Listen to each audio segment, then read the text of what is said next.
একসময় যার নাম শুনলেই কেঁপে উঠত ফলতা, যার বিরুদ্ধে ছিল দখলদারি, সন্ত্রাস এবং রাজনৈতিক প্রভাবের অভিযোগ, সেই জাহাঙ্গীর ওরফে পুষ্পাকে ঘিরেই এখন নতুন প্রশ্ন। ফলতায় বিজেপির ঐতিহাসিক জয়ের পর কি বদলে গেল পুরো পাওয়ার ইকুয়েশন? আর পুলিশি এনকাউন্টারের ভয়ে কি ঝুঁকে গেল তথাকথিত পুষ্পা? ফলতা এবং আশেপাশের এলাকায় বহুদিন ধরে জাহাঙ্গীর ওরফে পুষ্পা নামটি রাজনৈতিক ও অপরাধ জগতের সঙ্গে জড়িয়ে ছিল। স্থানীয় রাজনীতিতে প্রভাব, দখলদারি, ইন্টিমিডেশন পলিটিক্স, এইসব অভিযোগ ঘিরেই তৈরি হয়েছিল তার বিতর্কিত ইমেজ। বিরোধীদের দাবি ছিল দীর্ঘদিন ধরে এলাকায় এক ধরনের ফিয়ার ইকোসিস্টেম তৈরি হয়েছিল। কিন্তু 2026-এর ফলতা নির্বাচনের চিত্র বদলে যায় নাটকীয়ভাবে। বিজেপির বিশাল জয় শুধু রাজনৈতিক পরিবর্তন নয়, এটা ছিল সাইকোলজিক্যাল শিফট। কারণ ভোটের ফলাফলের পর অনেকেই বলতে শুরু করেন এলাকার মানুষ আর ইন্টিমিডেশন পলিটিক্স মেনে নিতে রাজি নয়। বিশ্লেষকদের মতে ক্ষমতার ব্যালেন্স বদলানোর সঙ্গে সঙ্গেই বদলাতে শুরু করে গ্রাউন্ড লেভেল বিহেভিয়ার। যেখানে আগে রাজনৈতিক প্রভাব ছিল শিল্ড, সেখানে নতুন প্রশাসনিক পরিস্থিতিতে শুরু হয় একটি আনসার্টেনটি।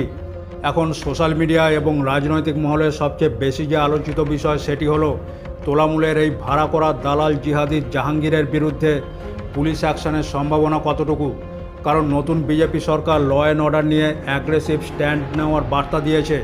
হাইকোর্ট ইতিমধ্যেই জাহাঙ্গীরের অস্থায়ী আইনি সুরক্ষার মেয়াদ বাড়ানোর আবেদনকে নাকচ করে দিয়েছে, যা মূলত তাকে ফলতা বিধানসভা পুনর্নির্বাচনে অংশগ্রহণের সুযোগ দেওয়ার জন্য মঞ্জুর করা হয়েছিল।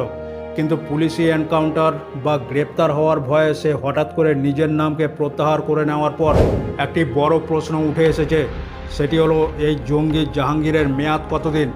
কারণ ফলতা থানা ইতিমধ্যে পলিটিক্যাল ভায়োলেন্স এবং উস্কানির অভিযোগে তার বিরুদ্ধে 7টি এফআইআর দায়ের করেছে। আনুষ্ঠানিকভাবে অন্তর্বর্তী সুরক্ষা প্রত্যাহার করার পরেই ল এনফোর্সমেন্ট এবং ইনভেস্টিগেটিং এজেন্সিগুলি যে কোনো সময় বিচারাধীন মামলাগুলির ব্যাপারে তাকে আইনগত তলব, জিজ্ঞাসাবাদ এবং গ্রেপ্তার করতে পারে। রাষ্ট্রপক্ষের আইনজীবীরা অভিযোগ করেছেন যে নোটিশ জারি করা সত্ত্বেও জিহাদি জাহাঙ্গীর চলমান পুলিশি তদন্তে বারবার সহযোগিতা করতে ব্যর্থ হয়েছে। সুতরাং তার বিরুদ্ধে অসংখ্য অভিযোগ রয়েছে এবং এইসব অভিযোগের ভিত্তিতে তার গ্রেপ্তার এখন শুধু সময়ের অপেক্ষা। কারণ কঠোর পুলিশি পদক্ষেপ এখন নবনির্বাচিত বিজেপি সরকারের একটি নতুন ট্রেন্ড হয়ে উঠেছে। তাই এখন দেখার বিষয় জাহাঙ্গীর এই ট্রেন্ডের কাছে আত্মসমর্পণ করবে নাকি তাকে টেনে হিচড়ে আনা হবে আদালতে। কারণ এর সাথে জড়িয়ে রয়েছে ডায়মন্ড হারবার মডেলের মাস্টারমাইন্ড অভিষেক বন্দ্যোপাধ্যায়।